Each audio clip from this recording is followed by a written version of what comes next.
반석 위에 집을 짓는 사람, 이렇게 말씀 제목으로 말씀을 전하도록 하겠습니다. 오늘 말씀 누가복음 14번째 시간이죠. 네. 평지수는 또 13번째 시간입니다. 그리고 마지막 시간입니다. 네. 올해는 3번으로 이렇게 평지수는 마무리하려고 합니다.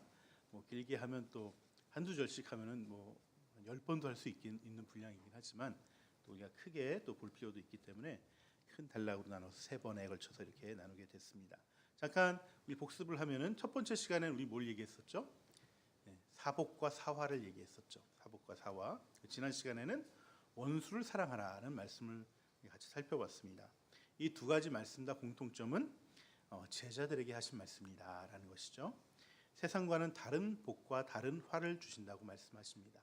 세상은 그게 칭찬이고 좋은 거라고 하지만 너희들이 칭찬받으면 화가 있다라고 말씀하시고, 너희들이 가난하면은 세상에서는 저주받았다 하지만 너희는 복받았다 이렇게 말씀하시고, 칭찬받지 못하기 때문에 너희들이 이렇게 핍박을 당하지만 너희는 그래도 원수를 사랑하여야 한다라고 말씀하셨던 것이 지난주 말씀입니다. 오늘은요, 이 세 번째 말씀은 우리가 제자로서, 이게 계속 제자들한테 하신 말씀인데, 제자로서의 삶을 어떻게 살아가야 되는가라는 것에 대한 근본적인 우리의 태도에 대한 말씀을 하시는 거예요. 이 제자로서의 삶은요, 크게 두 가지로 생각해 볼 수 있는데, 하나는 제자로서 배우는 삶이 있고요, 또 내가 누군가를 제자로 세워주는, 가르치는 삶이 있습니다. 이 두 가지 삶을 제자는 같이 살아야 되는 것이죠.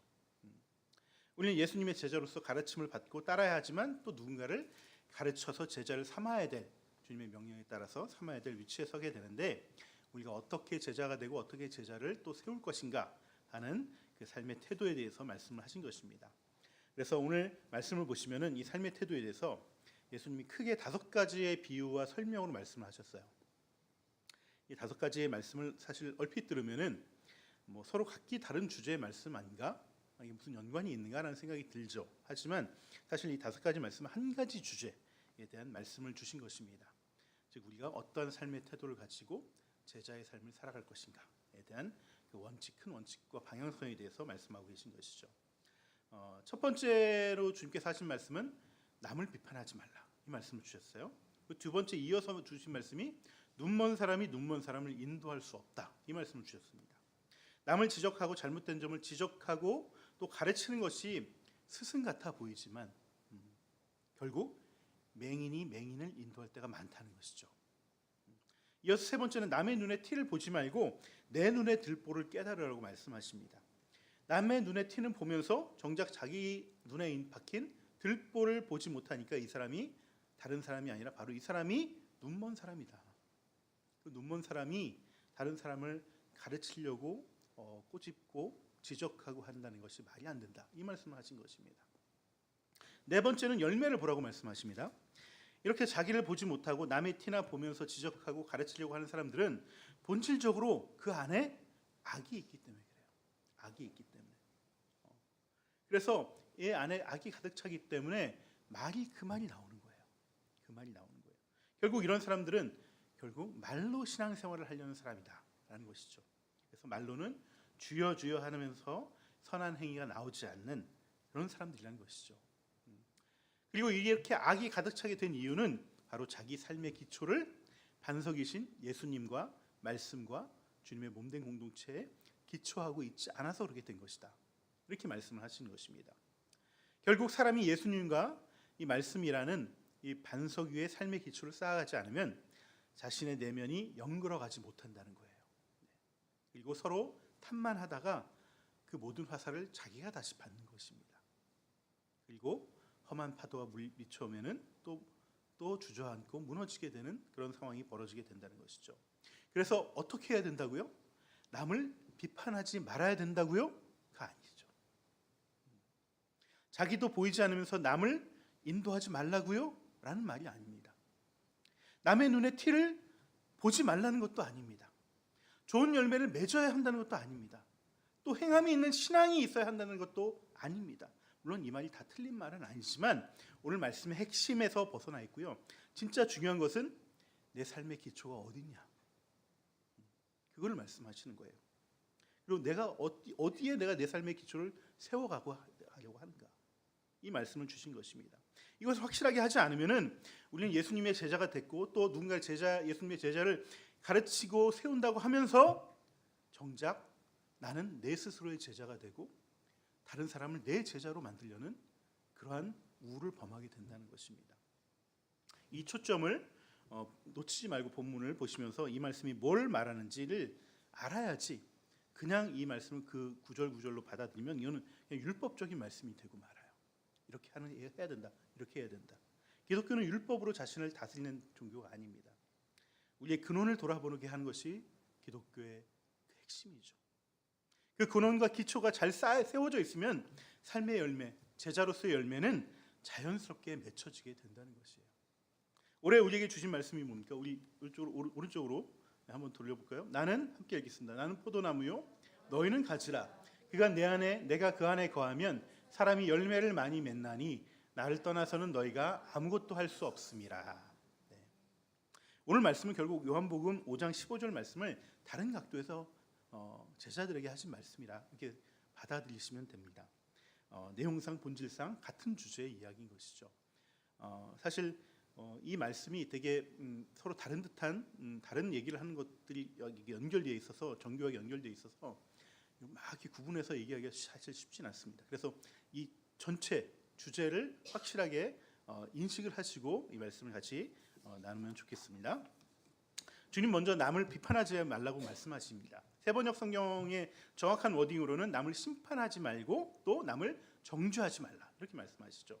저는 사실 이 말씀을 볼 때마다 제 마음에 의문이 들었어요. 왜냐하면 저는 사실은 생긴 건 순하게 생겼지만 비판 의식이 굉장히 많은 사람이거든요. 네. 모든 걸 다 분석하려고 그러고 그런 마음이 있습니다. 사실 이것은 내가 뭐 악한다기보다도 이건 기질이에요. 기질상 이런 것들이 좀 많은 사람입니다. 우리가 행복의 삶을 할 때, 행복의 삶이란 그 과정을 우리가 할 때, 양육할 때 기질 검사하죠. 사군자 기질 검사. 거기 보면은 보통 대나무 기질이신 분들이 이런 성향의 기질을 가지고 있습니다. 이런 대나무 기질이 있으신 분들은 주로 사회 비판적인 의식도 많이 있고, 그래서 시민 운동을 한다거나 또 회사에서도 노조 활동에 아주 관심이 많다거나, 네, 우리 원승 집사님이 저하고 같은 대나무 기질이 좀 있습니다. 네, 그렇습니다. 이 대나무 기질의 분들이 이런 분들이 많이 있어요. 근데 저는 저를 포함해서 이런 분들이 이 사회에 굉장히 의미 있는 역할을 많이 한다, 중요한 역할을 많이 한다, 감당하고 있다 이렇게 생각을 합니다. 왜냐하면 한 나라나 한 공동체가 잘못된 방향으로 가고 있으면 이것에 대해서 얘기할 사람이 있어야 되거든요. 얘기할 사람이 없으면 더 엉망이 되어버리게 되는 것이죠. 결국 비판은 필요한 것이라고 저는 생각하는데 왜 하지 말라고 하셨을까? 게다가 저는 이해가 안 가는 게 뭐냐면은 이 비판을 하지 말라고 하신 주님은 다른 사람 비판하셨거든요. 바리새인들과 서기관들과 사두개인들을 다 비판하셨어요. 아주 신랄하게 비판하셨습니다. 복음서에 보시면 소위 욕장이라고 있습니다. 욕장이 뭐냐면은 예수님이 바리새인들과 사두개인들과 서기관들에게 비판할 뿐더러 욕까지 했던 장면들, 이 기록되어 있는 것이 욕장이에요. 예수님이 자주 하시던 욕이 있습니다. 어떤 욕인지 아시나요? 독사의 자식들아, 이 독사의 자식들이 어디서 이렇게 말씀하셨죠. 여러분 이게 굉장히 점잖게 번역이 돼서 그런 거지 실제 뉘앙스들은 이 뱀 새끼들아 이거죠. 네. 뱀 새끼들. 이 뱀은요, 이 이스라엘에서 굉장히 뭐라 그럴까요? 안 좋은 동물이에요. 그러니까 자기 어미를 잡아먹는 동물, 그 다음에 또 부정한 동물, 그리고 악을 상징하는 동물이거든요. 우리나라 욕 중에서 그 있죠, 비슷한 개님의 자식들아 이거 있잖아요. 네, 자식들아. 이거는 이 욕에 비하면 아주 순한 욕입니다. 네. 이 독사의 자식은 정말 그 센 욕이라고 할 수 있는 것이죠. 개는 부정한 동물도 아니고 착한 동물이잖아요. 그러니까 좀 뭘 몰라서 그런 것뿐이지. 이 독사는 이게 아주 악함을 가지고 하는 사람들을 가지고 얘기하는 것이죠. 소위 말하는 우리가 얘기하는 세대 4대 성인 가운데 이분들의 어적을 적은 것이 이제 경전이잖아요. 각 종교의 경전이잖아요. 이 경전 가운데 유일하게 성경에만 욕이 담겨져 있습니다. 네, 성경에만. 네. 여러분 이 점에 대해서 어떻게 생각하시나요? 왜 성경에는 욕이 담겨져 있을까? 저는 예수님이 욕을 했다, 뭐 한 것을 잘했다 잘못했다를 따지기에 앞서서 이걸 보면은 정말 이 성경이야말로 적어도 사람이 머리 굴려서 자기의 신을 남들에게 잘 보이기 위해서 쓴 글은 아니구나 라는 생각이 듭니다. 정말 4대 성인이라고 하는 이 부처님과 공자님과 소크라테스가 정말 살면서 한마디 욕도 하지 않았을까요? 저는 아니라고 생각합니다. 정말 그 기분 나쁘고 좀 재수없는 사람 만나면 욕했을 거라고 저는 생각하거든요. 정말 이렇게 살지는 않았을 것 같아요. 안 했다기보다는 이 경전에 이 욕이 없는 거는 그분들을 사랑했던 제자들이 책을 쓰면서 존경의 마음으로 쓴 글이다 보니까 스승에게 대해서 좋은 얘기를 썼겠죠. 흠되는 얘기는 안 썼겠고, 스승을 폄하하고 싶지 않아서 안 좋은 말들은 다 빼고 점잖고 있어 보이는 말만 썼을 거라고 저는 생각을 합니다. 네. 그러면 이 점은 예수님들도 마찬가지가 아니었을까? 또 그런 생각을 해보게 되죠. 심지어 예수님은 단순한 인간으로서의 스승이 아니라 하나님으로서 경배와 예배의 대상이셨는데, 그럼 그분이 하신 말씀 가운데 설사 욕이 있다 할지라도 제자라면은 그걸 빼고서 기록을 해야지. 그게 제자지. 사람이 어떻게 그렇게 할 수 있습니까? 이건 정말 그 앞에서는 예수님을 예배한다고 그러고 뒤에서 엿먹이는 그런 제자들, 사도들의 글이 아닌가, 저는 그렇게 생각을 해보게 됩니다. 그런데 성경은요, 단순한 제자들의 그런 인간적인 마음으로 쓴 것이 아니라 성령의 감동으로 영감을 받아서 쓴 것이기 때문에 예수님의 비판, 예수님의 욕까지도 가감하지 않고 그대로 썼다는 거예요. 그럼 여기에는 뭔가 우리의 상식을 넘어서는, 욕하고 비판하는 것은 나쁘다라는 이런 통념을 넘어서는 무언가가 있기 때문이 아닐까라는 생각이 드는 것이죠. 하나님은요, 이 이유는 하나님은 늘 사람을 보실 때 그 사람의 외모와 그 사람의 말 그대로를 보는 것이 아니라 그 사람의 중심을 보신다고 하셨어요. 중심을 보신다고. 그 마음의 중심을 보신다고 늘 말씀하셨기 때문에 누군가 심판을 말하고 정죄를 말하고 또 비판을 얘기하는데 단지 그 심판과 정죄와 비판을 얘기했다고 해서 그 사람이 무조건 나쁜 것이 아니라 그 사람의 마음의 중심을 보신다는 거예요. 즉 그 사람의 마음이 어떤 마음을 가지고 그 말을 했는가, 하나님은 그걸 다 정상참작하신다는 것이죠. 사실 오늘 이 말씀은요, 예수님이 비판하고 정죄했던 바리새인들이나 다른 여타의 종교의 그 당시의 지도자들을 두고 하신 말씀입니다. 왜냐하면 그들은 스스로 자신의 들보는 보지 못하는 맹인이면서 남의 작은 실수, 종교적 허점, 신앙적인 허점을 막 꼬집으면서 자신들이 참된 스승인 양 다른 사람들을 비판하고 훈계하고 가르치고 다녔기 때문에 그런 거예요. 하지만 예수님은 이런 가짜 선생님들하고 다른 분이셨습니다. 그리고 너희 제자들도 다른 그런 랍비들이나 선생들처럼 가짜 선생이 되지 말고 진짜 선생이 되라고 하신 말씀이에요. 스스로를 보지 못하면서 남이 잘못만 들추고 다니는 이런 가짜 선생이 아니라 그들을 참된 길로 인도하고자 사랑의 매를 드신 거죠. 사랑의 매를 드신 것입니다. 그 사람이 정말 참된 스승인지 아니면 양을 겁탈하고 약탈하려는 가짜 스승인지를 구별하는 방법은 단 하나입니다. 자기를 내어줄 수 있느냐. 자기를 내어줄 수 있느냐. 주님은 나는 참된 목자이기 때문에 내 생명까지 내어줄 수 있다고 말씀하셨습니다. 38절에서 남에게 주라고 하신 말씀도 예수님이 이렇게 모든 것을 다 내어줄 수 있는 분이시기 때문에 주라고 말씀할 수 있었던 것이죠.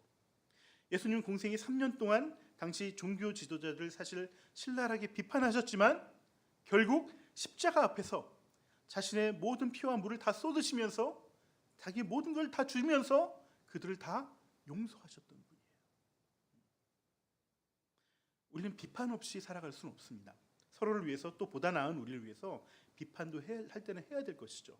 하지만 우리가 비판을 하기에 앞서서 분별해야 될 것은 나의 비판이 모든 것을 다 내어주겠다는 그런 사랑에 근거한 비판인지 아니면 그저 내가 너보다 좀 낫기 때문에 널 좀 가르쳐줘야 되겠다 그런 마음으로 하는 비판인지 늘 우리가 분별을 해야 됩니다. 한국 기독교에서 그 상담치유에 큰 획을 그으신 분이 계신데 정떼기 박사님이라고 우리가 그 행복의 삶 할 때 이 동영상을 보신 분도 아마 계실 겁니다. 우리 행복의 삶 그 교재 가운데 상당 부분이 이분이 쓰신 책에서 나온 부분들이 많습니다. 이분이 사실 그 신안 앞바다의 어떤 작은 섬에서 자라나셨는데요. 초등학교 때 초등학교 원래 없었다가 어떤 분이 크게 이제 그 결심을 하고 학교를 세웠다고 합니다. 그리고 선생님이 오셨는데 이 선생님이 정말 아주 훌륭하신 분이었어요. 그래서 인격적으로 아이들 다 해주시고 정말 잘 가르치고, 또 이분은 이제 신앙이 아주 깊으신 분이어서 아이들에게 신앙도 이게 전도도 하고 이랬던 분이에요. 그러니까 지금은 뭐 학교에서 그렇게 할 수는 없지만 당시 이제 50년대 60년대니까 이렇게 하면서 아이들을 하나하나 이렇게 키워 나갔던 거죠. 근데 이분이 아무리 잘 가르치고 헌신적으로 가르쳤는데도 아이들이 바뀌지 않는 부분이 딱 하나가 있었습니다. 뭐냐면은 바로 아이들의 욕이 안 끊어지는 거예요. 욕이 안 끊어져. 애들이 툭하면 욕이 나오는 거예요. 야, 뭐 그럼 너도 저쪽에 누가 한번 시작하면 또 막 주거니 받거니 하는 것이죠. 그래서 이분이 욕표를 만들었습니다. 욕표. 하루에 10장을 나눠줬습니다. 애들에게 나눠주고 누가 욕을 하면 그 표를 뺏는 거예요. 표를 뺏는 거예요. 그래서 욕표를 많이, 그러니까 내가 욕을 들었는데도 내가 욕을 안 하면 욕표를 뺏을 수가 있는 거예요. 그래서 많이 받으면은 이걸 많이 모으면 참 잘했어요. 이런 칭찬을 해주고, 만약에 10장을 다 뺏겼다. 그러면 이제 선생님한테 이제 벌을 받는 그러한 욕표를 만들었습니다. 이 시행하는 첫날인데 이 정태기 박사님이 제일 먼저 뺏겨버린 거예요. 그러니까 제일 많은 욕을 했던 것이죠. 그래서 이제 교무실로 내려오라고 해서 내려갔습니다. 그래서 회초리를 널 좀 맞아야 되겠다. 그래서 종아리 걷고 회초리를 때리는데 3대를 맞으니까 너무 아파가지고 도저히 못 먹겠다고 맞고서 도망가겠다고 딱 돌아봤는데 이 선생님이 막 울먹이면서 이 정태기 박사님 때리면서 하신 말씀이 있었는데, 그 말씀이 정말 이 정태기 박사님을 변화시킨 거예요. 이분이 나중에 유학을 가고 미국에서 공부를 하실 때도 늘 포기하고 싶고 이 고된 생활 그만두고 싶었지만은 자기를 다잡게 했던 말이 바로 그때 초등학교 선생님이 하셨던 말씀이다라는 것이죠. 이분이 뭐라고 하셨냐면은 회초리를 들고서 울먹이시면서 태기 이놈아, 내가 너를 얼마나 믿었는데, 이 말을 하신 거예요. 이 실망스러운 이 말, 이 어떻게 보면 야단의 소리가 이 정태기 박사님을 새롭게 변화시킨 그 운명적인 가르침의 말이 됐던 것이죠. 여러분, 사랑의 비판은 사람을 변화시킵니다.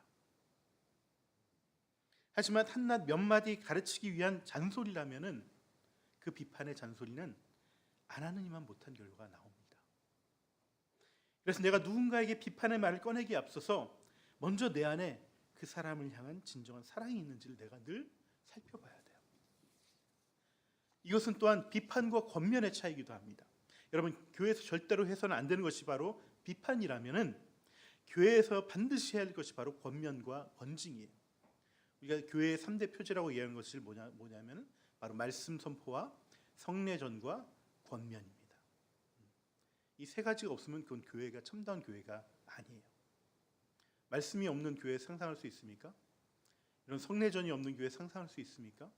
마찬가지로 권면과 권징이 없는 교회도 상상할 수 없어야 됩니다.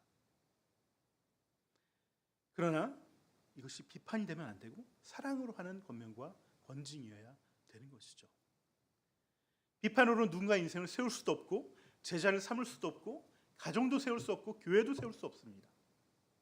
그래서 우리는 우리 공동체의 지체들을 서로가 제자로 삼기 위해서 내 자녀들부터, 내 가정부터 내가 어떻게 권면하고 있는지, 내 배우자를 어떻게 권면하고 있는지, 여기서 한 걸음 더 나아가서 나는 내 스스로를 어떻게 권면하고 있는지 살펴봐야 되는 것이죠. 우리는 나 스스로를 내가 비판할 때가 많이 있습니다. 자기를 정죄하는 것이죠. 하지만 자신을 책망하는 것은 자기 개발과 성장에 아무런 도움이 되지 않습니다. 누구나 자신의 부족함을 살피고 그 스스로를 바로 잡아야 되는 건 맞지만 이것 역시 자기 사랑 속에서 해야 되는 것이죠. 자기를 사랑하려면요, 나 자신을 하나님의 사랑과 은혜에 항상 노출시키지 않으면 안 돼요. 그냥 스스로 혹독하게 자기 비판만 하면은 이거는 그냥 북한에서 하는 그 뭐죠? 자아 비판? 예, 자아 비판과 전혀 다를 게 없어요. 이렇게 자기 비판만 하다 보면은 이것을 끝나 보면은 결국 이건 자기 비하로 이어지고요. 이 자기 비하는 결국 내 옆에 있는 사람을 비판하고 비하하는 또 다른 연료가 되고 맙니다. 자기를 사랑할 줄 아는 사람만이 누군가를 사랑할 수 있는 것이에요.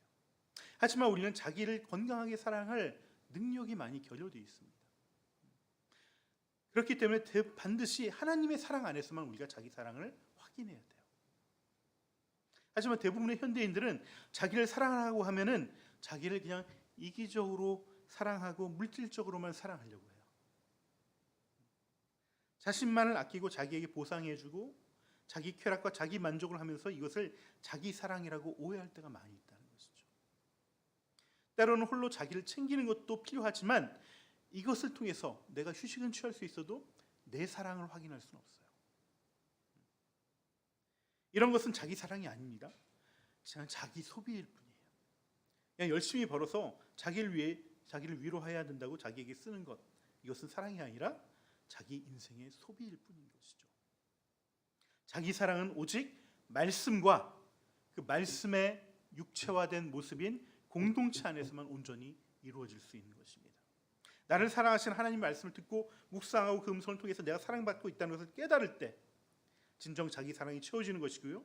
또 사랑의 공동체 안에서 서로를 세워주고 격려하고 위로해주는 말을 서로 건네면서 받을 때 진정한 자기 사랑이 채워지는 것입니다. 제가 그 어떤 잡지를 보니까 뇌과학에 대한 어떤 그 박사님이 쓴 글이 있는데 이분은 앤들 뉴보그라는 이제 박사님이세요. 토마스 제퍼슨 대학병원에서 연구하시는 분인데 되게 특이하게도 신경학과 영성을 같이 연구하시는 박사님이십니다. 근데 그분이 그 글에 이렇게 쓰셨는데 사람들이 성경 구조를 묵상하고 또 이런 그 기도를 하게 되면은 동정심과 긍정적인 감정을 관장하는 이 전두엽 이 부분이 활성화된다고 합니다. 제가 예전에 한번 이 전두엽과 아미기달라 이 편도체에 대해서 말씀드렸었죠. 네, 이것을 자꾸 하다 보면은 이 뇌 부분 중에서도 이 상호 연관을 돕는 이 시상 부분이 계속 발전하고 변화돼 가지고 이것들을 잘 할 수 있게 만드는 거예요. 근데 이게 발달이 안 되면은 이 전두엽과 이 편도체는 어떻게 돼 있다고 그랬죠? 강하게 연결이 돼 있어요. 찌소처럼. 그래서 이게 내려가면은 이게 올라와요. 편도체는 그야말로 뭐냐면은 우리를 위험에서 감지하는 신호예요.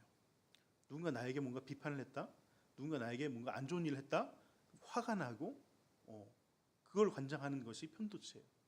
근데 이 본능적으로 우리는 그것이 올라가서 나를 지키기 위해서 상대방을 거부하고 상대방을 비하하고 비판하고 같이 맞받아치는 것이 본능적인 것이지만 이 전두엽이 활성화되어 있으면은 이것을 누른다는 거예요. 누른다는 거예요. 근데 이 말씀과 기도뿐만 아니라 또 한 가지 말씀한 게 뭐냐면 공동체에서 함께 섬기면서 서로 긍정적인 말로 격려를 하는 그런 그런 뭐랄까요, 상하 공동체가 아니라 직장에서 위기 질서 있는 공동체가 아니라 그런 어떤 평등한 공동체 내에서 이 서로를 격려하고 위로를 받으면은 또 사랑을 교감을 많이 나누면은 또한 이것도 전두엽이 활성화된다는 것이죠. 그래서 모든 스트레스나 멘탈 관리를 잘할 수 있게 되는 것입니다. 편도체를 내가 조절할 수 있기 때문에. 그래서 정말 말씀을 묵상하고 말씀 안에 거하고 예수님이 말씀과 예수님의 몸이 공동체잖아요. 이 반석은 예수님의 몸을 상징하고 예수님 말씀을 상징하는데 거기에 내 인생을 기초해서 세워가는 사람들, 이 사람들은 뇌도 좋아지고 성격도 좋아지고 어떠한 편도체가 막 흥분할 수 있는 상황에서도 능히 그것을 감당할 수 있고 평상시에 멘탈이 잘 관리가 되니까 능률도 올라가고 삶이 평탄해지는 것이죠.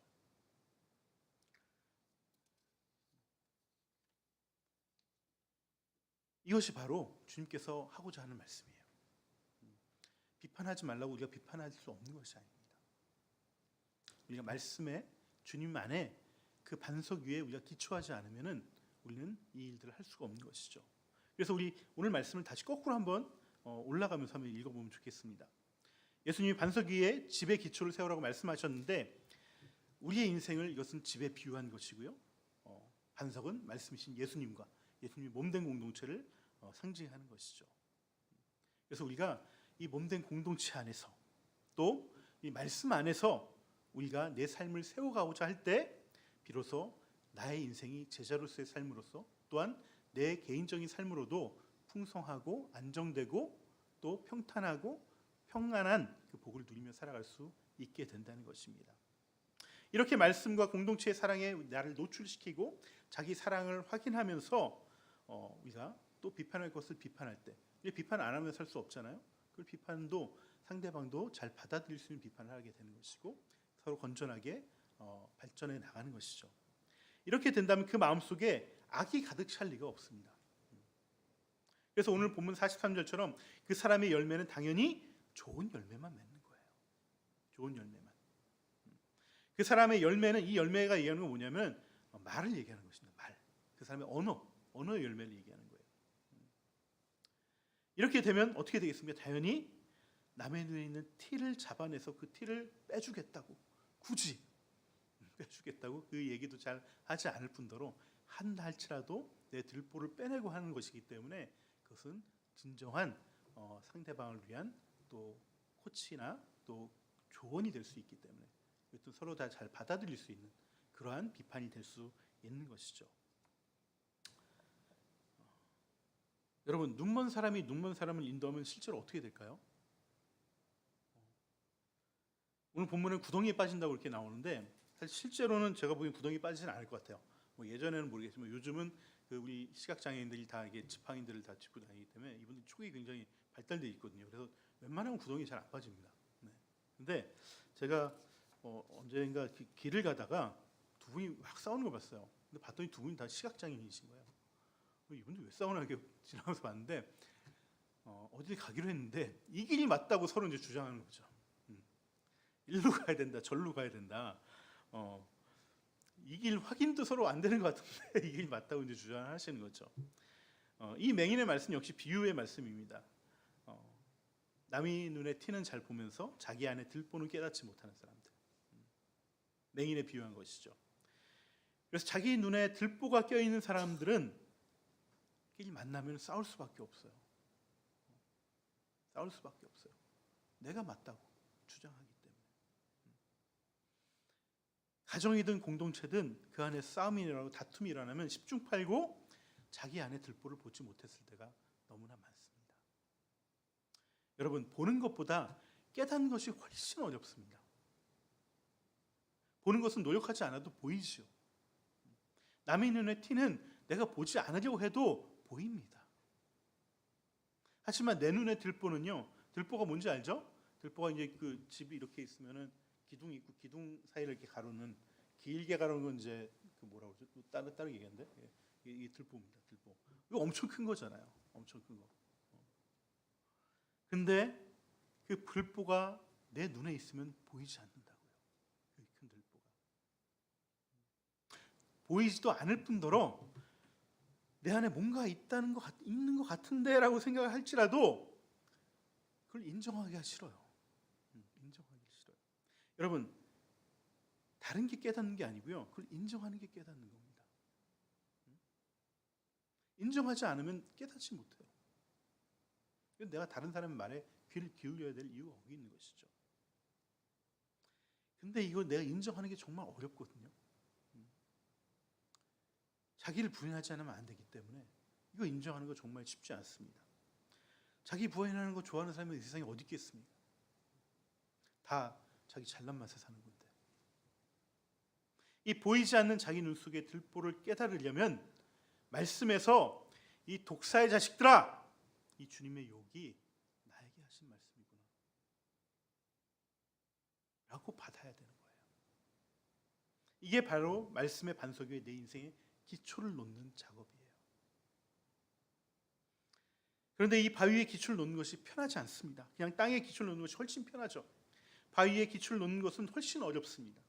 실제 건축이라면은 건축비도 엄청나게 들어갑니다. 안반에 건물을 짓는다? 엄청나게 들어갑니다. 그러니 다들 자기 편한 대로 아무데나 짓기 편한 곳에 자기 인생의 집을 지어가는 것입니다. 하지만 이것은요, 행함의 문제가 아니에요. 행함의 문제가 아니에요. 듣느냐 안 듣느냐의 문제예요. 말씀을 듣고 그대로 행하지 않는 것이다 라는 말은 실제로 제대로 안 듣고 행한다는 거예요. 여기 계신 모든 분들, 저를 포함해서 자기 인생의 집을 안 짓겠다는 사람 없습니다. 다 지으려고 하죠. 자기 나름대로 아름답게 지으려고 합니다. 삐까뻔쩍하게 지으려고 합니다. 다 행하려고 한다는 거예요.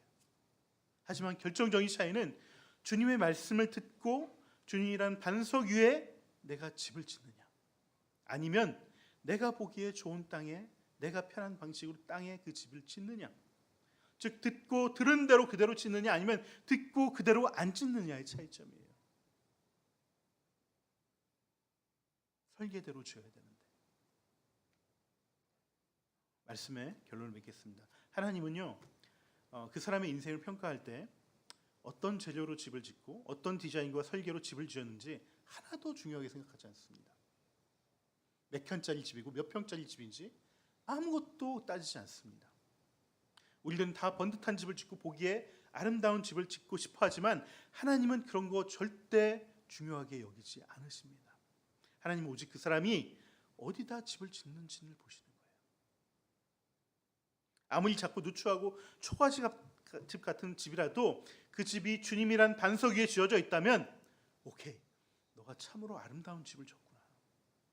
아름다운 뿐만 아니라 그 집이 아무리 작고 약해 보여도 절대 무너지지 않는다면서 우리 인생을 보증해 주시고 또 지켜주시고 칭찬해 주십니다. 하지만 그 반대로 아무리 삐까뻔쩍하고 크고 좋은 집을 지었어도 그 집이 반석 위에 세운 집이 아니라면 그 집은 내가 아무리 열심으로 밤잠 자지 못하고 열심히 일해서 정성껏 다 지었다 해도 그 집은 언젠가 무너질 수밖에 없는 그런 부실한 건축물이 되고 만다는 것이에요. 하지만 여러분, 반석 위에 짓는 것이 꼭 어려운 것만도 아닙니다. 처음에 기초를 세울 때가 어려운 것이, 기초를 세우면은 그 다음부터는 더 쉬워요. 오히려 맨 땅에 짓는 것이 기초 하기는 쉽지만 갈수록 어려워집니다. 갈수록 들어가는 돈도 많고요. 주님이란 반석은요, 그 위에 집을 짓는 사람에게 자기 부인을 요구하기도 하지만 동시에 진정한 사랑과 격려를 주시기 때문에 갈수록 더 쉽게 집을 지어갈 수 있다는 것입니다. 여러분, 주님의 제자가 되는 거 쉽지 않습니다.